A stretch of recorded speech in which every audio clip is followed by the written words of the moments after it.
Unfortunately कुछ लोगों को अंदर जंतर मंतर के बंद कर दिया गया था। मुझे लगता है, मुझे एग्जैक्ट नंबर नहीं पता, लेकिन कुछ हज़ार की भीड़ थी। धीरे धीरे उन्होंने बैरिकेड्स लगाना शुरू कर दिया। हमें खबर मिली कि लोगों के ऊपर लाठी चार्ज कर दी गई। सेम हुआ था जामिया के प्रोटेस्ट में।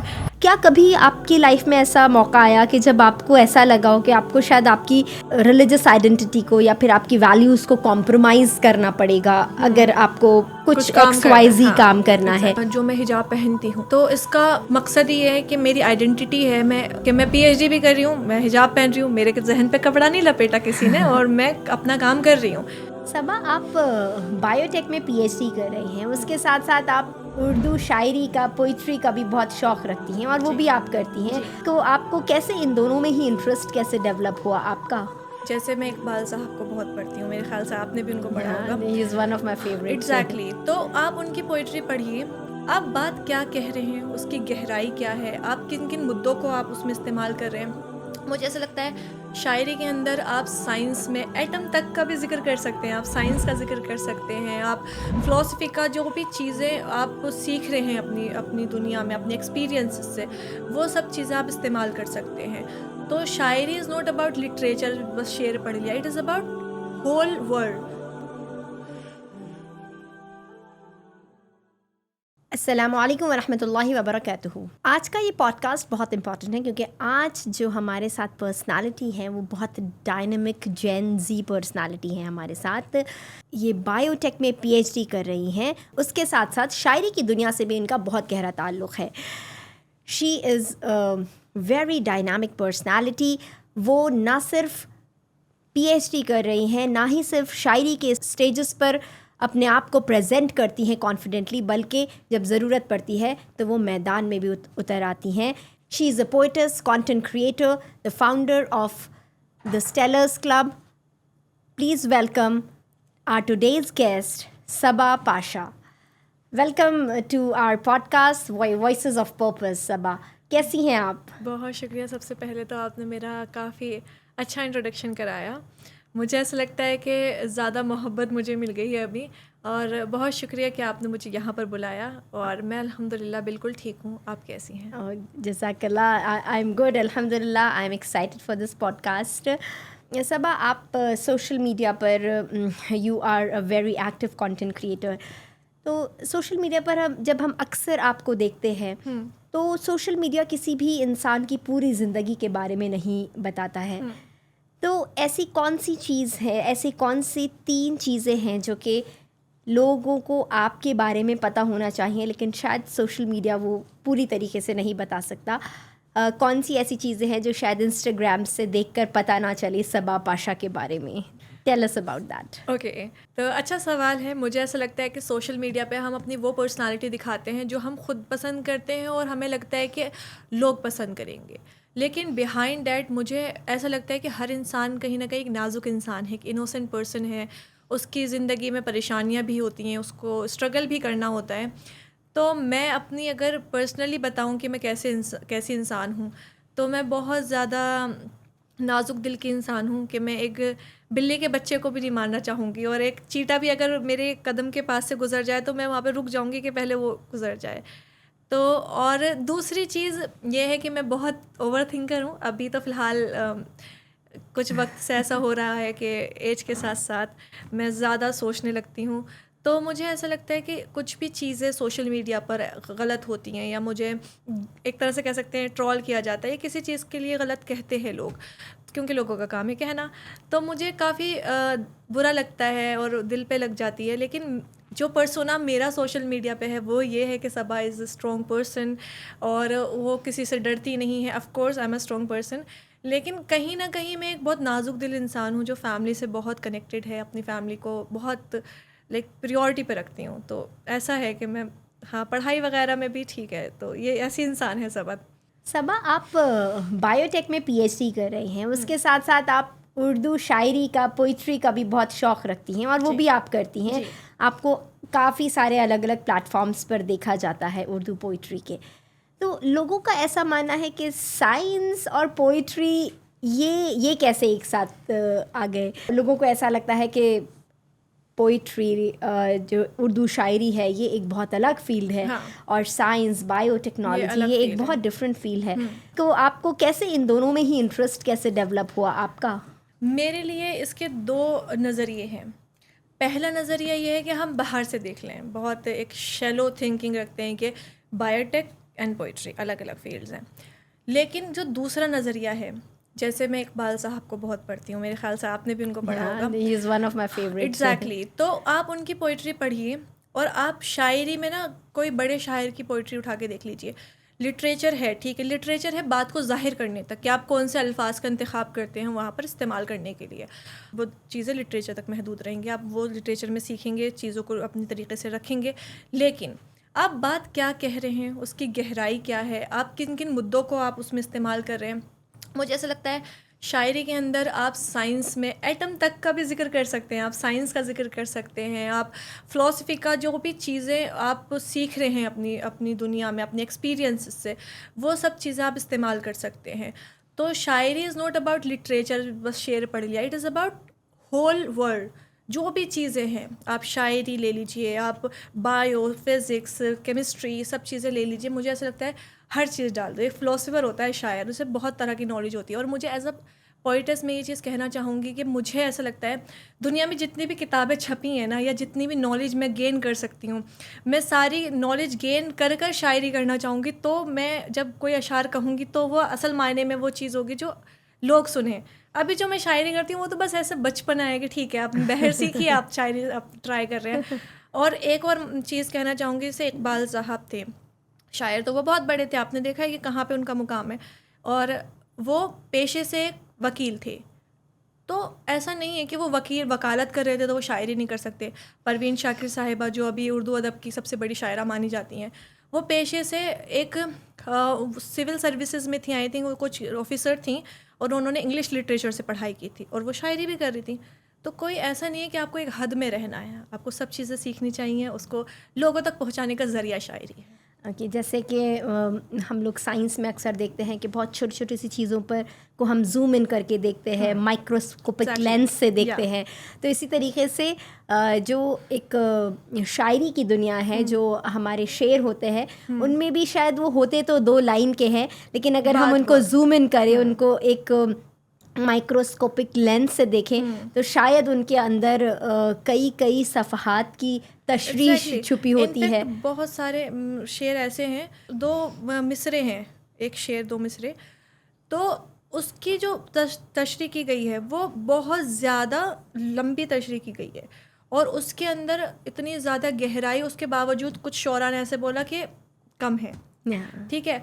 और एक चीज़ मैं इसमें और कहना चाहूँगी कि 2 बूंदों में पूरा समंदर समाने की एक कुव्वत रखती है शायरी। ये चीज़ true, I agree with this.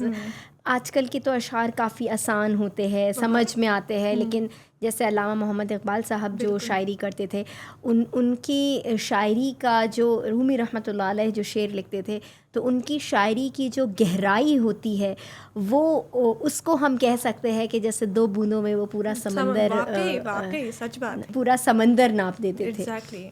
आज की जनरेशन बहुत प्रैक्टिकल है और करियर ओरिएंटेड है। आज की जनरेशन में लोगों को लगता है कि शायरी में तो कोई शायद करियर नहीं है, या फिर I can be a shayar but I have to do something else also, क्योंकि उसका कोई करियर ऑप्शन नहीं है इतना ज़्यादा।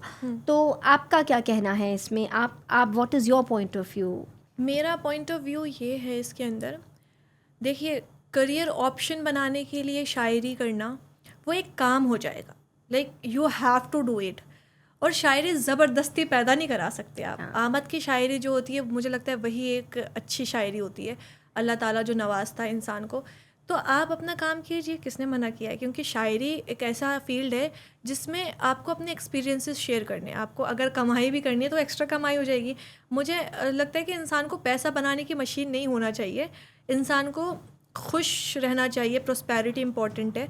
तो शायरी आप करते रहें, कुछ और अगर आप करना चाहते हैं ज़रूर, क्या पता आप जो काम कर रहे हैं उसका जो आपका एक्सपीरियंस है आपकी शायरी बेहतर कर दे, तो आप दोनों काम कर सकते हैं, कोई ऐसा मसला नहीं है। शायरी ये आपके एक इंटरनल इंस्टिंक्ट होता है, और वो इनफैक्ट आप शायर तभी बन सकते हैं जब आपके पास बहुत ज़्यादा नॉलेज होगी, तभी आप वो जैसे कि करबला का वाक़या 2 शेरों में या कुछ अशार में अगर आप उसको लिख रहे हैं और वो उतर कर आ रहा है, तो यानी आपने करबला का पूरा वाक़या, पूरी हिस्ट्री, सब चीज़ पढ़ी होगी, तभी आप वो कर सकते हैं। हाँ, इसमें एक चीज़ कहना चाहूँगी, बहुत ज़्यादा नॉलेज होने के बाद शायर होना, ये एक तरह से लोगों के लिए ना एक कहते हैं ना कि नाउम्मीदी हो जाएगी।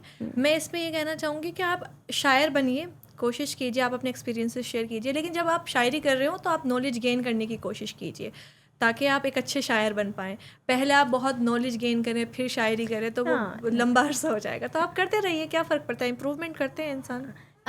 आप हमेशा आपने अपनी इस्लामिक आइडेंटिटी को कभी बरकरार रखा है। कभी हमने वी नेवर सी सबा पाशा जो कभी भी हमें ऐसी नज़र आई हो जिन्होंने अपनी इस्लामिक आइडेंटिटी को कभी we never saw you without a hijab और विदाउट अ मॉडेस्ट क्लॉथिंग। तो क्या कभी आपकी लाइफ में ऐसा मौका आया कि जब आपको ऐसा लगा हो कि आपको शायद आपकी रिलीजियस आइडेंटिटी को या फिर आपकी वैल्यूज़ को कॉम्प्रोमाइज़ करना पड़ेगा अगर आपको कुछ XYZ काम करना है? अगर ऐसा कोई इंसिडेंट है तो फिर उसमें आपने अपने आप को कैसे मजबूत किया? How do you deal with that thing?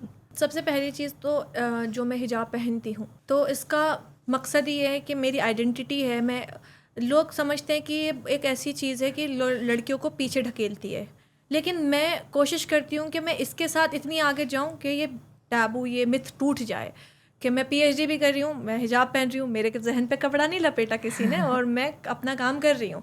पहली चीज़ तो ये है। तो ये चीज़ है कि मैं अपना हिजाब कैरी करती हूँ ताकि मैं एक उम्मीद बनूँ लड़कियों के लिए कि भाई देखो, आप अगर अपने इस्लाम को पीछे नहीं भी छोड़ेंगी ना तो भी आप कामयाब हैं इंशाल्लाह।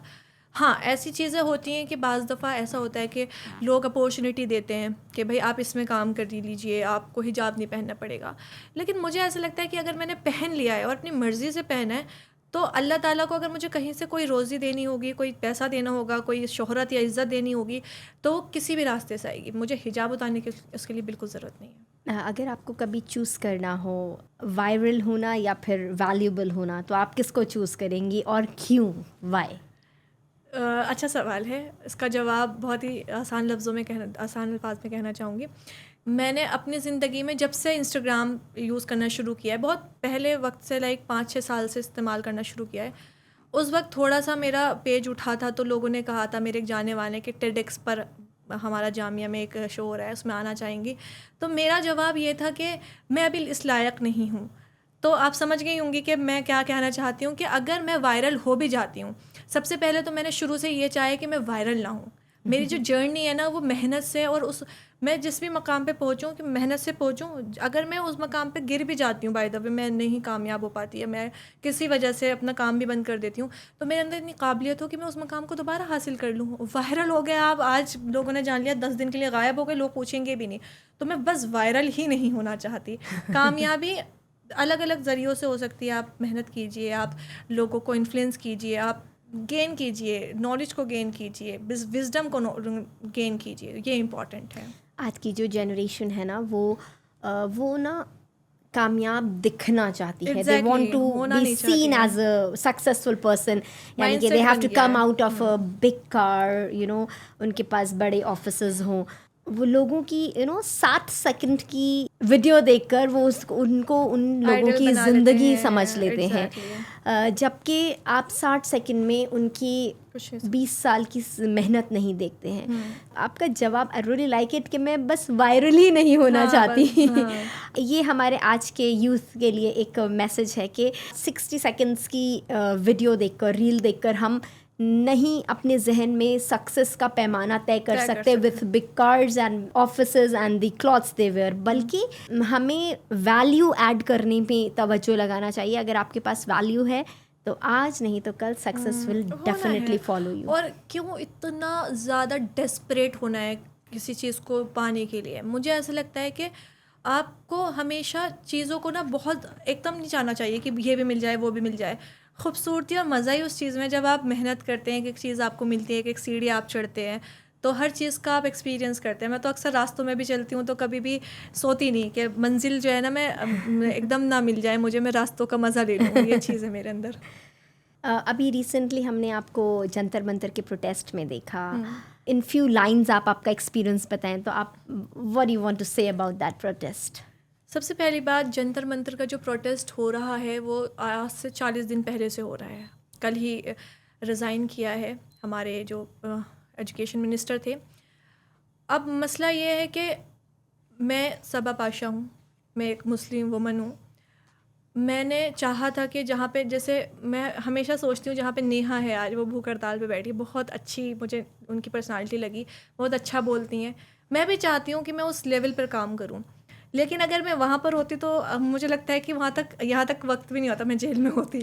क्योंकि मैं जंतर मंतर के प्रोटेस्ट को बहुत सपोर्ट करती हूँ शुरू से। और आप सोशल मीडिया पे आप सपोर्ट कर रहे हैं, आप ये भी ठीक नहीं लगता आप दिल्ली के रहने वाले हैं, आप प्रोटेस्ट में ना जाएं, इसमें कुछ गलत नहीं है। हम एजुकेशन के लिए अपने जो राइट्स हैं उस पर ही बात कर रहे हैं। तो मैं वहाँ पे गई, 2 दिन गई थी, हाँ एग्जैक्टली।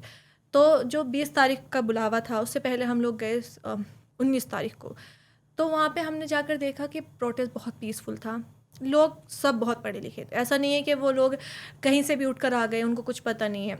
बहुत अच्छे हम्बल लोग थे, बहुत मैं जब हम 2-3 लोग थे, हम एंटर हुए तो वहाँ पे लोग पानी बांट रहे हैं, कभी जूस बांट रहे हैं, सब अपनी अपनी जगहों से कंट्रीब्यूट कर रहे हैं, अपना अपना लेकर आ रहे हैं और हवा कर रहे हैं। लिटरली वो लोग जो मुझे ऐसा लगता है बहुत अच्छी अच्छी पोस्ट्स पे होंगे, अपना काम करते होंगे, बहुत कमाई होगी उनकी, because they were speaking English very well, और बहुत अच्छे से वो लोगों को मैनेज कर रहे थे, हवा कर रहे थे। फिर हम लोग, क्योंकि भीड़ ज़्यादा थी, हम लोग चाह रहे थे कि हम स्टेज तक जाएं, सोनम वांगचुक सर से मिलें, और उस वक्त पे उठा लिया गया था, सॉरी उनको, और अभिजीत से मिले, अभिजीत वहाँ पे बैठे थे, नेहा से मिले, तो हम लोग वहाँ जा नहीं पाए थे। फिर हम वापस आ गए। उसके बाद सेकंड डे हम जब गए थे तो मैं बहुत सुबह पहुँच गई थी, क्योंकि हम बहुत ही पंक्चुअल लोग हैं, तो हम सुबह के वक्त में पहुँच गए थे ताकि हम लोग उस मार्च में शामिल हो सके। लेकिन अनफॉर्चुनेटली कुछ लोगों को अंदर जंतर मंतर के बंद कर दिया गया था। मुझे लगता है, मुझे एग्जैक्ट नंबर नहीं पता, लेकिन कुछ हज़ार की भीड़ थी जिनको बंद कर दिया गया था।